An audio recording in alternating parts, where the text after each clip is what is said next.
Hello, nara og gusto nga illustrate sa inyo. Amo ni siya ang ako ni mga props. Una-una source, no? Tapos may parents, may you, muna ikaw. Tapos others. What no? Source, parents, you, kag others. So sang gamay pa ta, 1-year-old pa lang ta, 1-year-old. Ang parent naton damo na nasa daan supply sang source kaya nga nagdako na sila. So kumbaga may unod na ang aton nga parents, no? Sang 1-year-old kita, ginatagaan kita sang parents naton sang money, sang food, sang knowledge, ginatudloan kita sa aton nga parents. Pero ang parents naton, aton ginikanan, naghalin na ang iya nga supply sa source, which is source of knowledge, money, and etc. No? Kumbaga damo ni sa ang source, no? So kay dako niya ang parents, gina-supplyan inisa, no? Hangalin sa source. Tapos ang others man, siyempre ang parents gatag man sa iba niya tao, no? Tapos ang others or other people ga-supply man, gahalin man niya nga kinanlanon sa source, diba?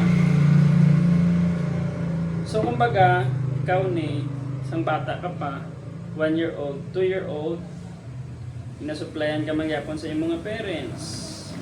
Natagaan ka money, no? Knowledge, ano pa da ang ginatag sa imo kinanlanon, tanan-tanan mo nga kinanlanon.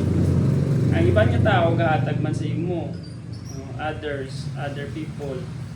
Tapos siyempre kapangayo liwat ang parents ang imo ginikanan sa source magyapon, no? Ga-provide ang source, no, sa parents. Tapos kung nagdako ka na, siyempre kung nagdako ka na, ginasupplyan ka sa imong ginikanan, mga edad mo guro mga 10 years old, 12 years old, 13 years old, 15 years old, asa sa uli nga napuno ka na, no? Napuno ka na hasta ka na sang nag-college ka kag nakaubra. Baga puno ka na. Alin man sa imong parents, sa imong ginikanan. Sang napuno ka na, siyempre puno ng imong damo ka na knowledge, mayara ka naman money, ngalin man mismo sa imong parents, kag diretso ka na, tungod may ubra ka na, ga-direct ka na sa source, no? Which is napuno ka na gid, no? Yan ano ni ubra mo sa kay napuno ka na. Dapat kung napuno ka na, i-share mo man sa iban ang imo nga unod, no? I-share mo man sa iban nga tao, kag i-share mo man mismo sa imo nga parents, no? Kaya ang parents, aton ginikanan, wala na saya source, wala na sa source of income, kag wala naman sa source of strength, kay tigulang na. Di siyempre, buligan na ni, no? Dapat buligan mo ang imong parents, no? Galing may ara sa aton, bisa nga puno naman ta, puno na ta sang knowledge, puno naman ta sang money, puno naman ta sang aton nga kaugalingon, pero wala kita imbis nga mahatag kita di sa aton parents, wala tagatag, which is gina-prioritize ta pang bisa ang aton ang iba niya tao, or kung isa kita lang gid ang gapuno sa aton nga kaugalingon nga haliman mismo sa source, no? Kung hindi mo ni mapuno ang imong kaugalingon, hindi ni sa mapuno, hindi ikaw katag. Abot lang na kung puno ka na, pero wala ka gatag sa imong parents, kag wala ka man gahatag sa iba nga tao, which is ga-direct ka naman sa source, no? Kaya nagdako ka na, direct ka na sa source, na puno naman ang imong kaugalingon, sang kwarta, sang knowledge, sang tanan-tanan, no? Sang may kusog ka pa, pero wala ka di ka provide, which is dapat provide mo ang imong parents, no? Imong ginikanan, buligan mo, kung ano pa da, di, amo na sa importante.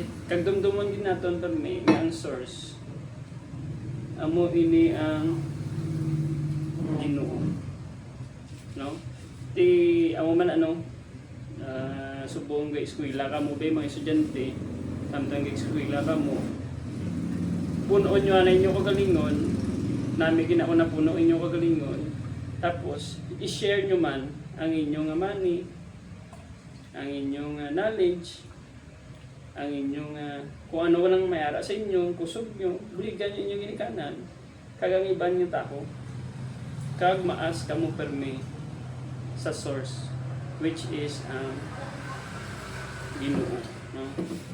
Kaya hindi makamukatag kung wala man kamo, no? Kumbaga punon nyo na yung kagalingon nyo, buligan nyo yung kagalingon, nga mapuno man kamo sang kwarta, sang knowledge, halin sa source, kag sang bata man kamo halin man yung tanan-tanan nga source nimo sa imo man nga parents. So buligan nimo ang imo nga parents. So amo lang na, no. I hope may na-learn man kamo nga may ma-reflect man sa inyo nga life nga dapat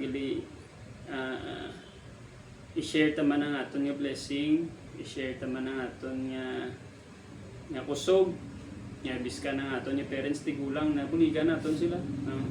Ay amo lang makapapuno man sa aton nga life, no? Hindi lang naton pag iya-iyaon ng anong ara sa aton. Kag at the same time always pray, no?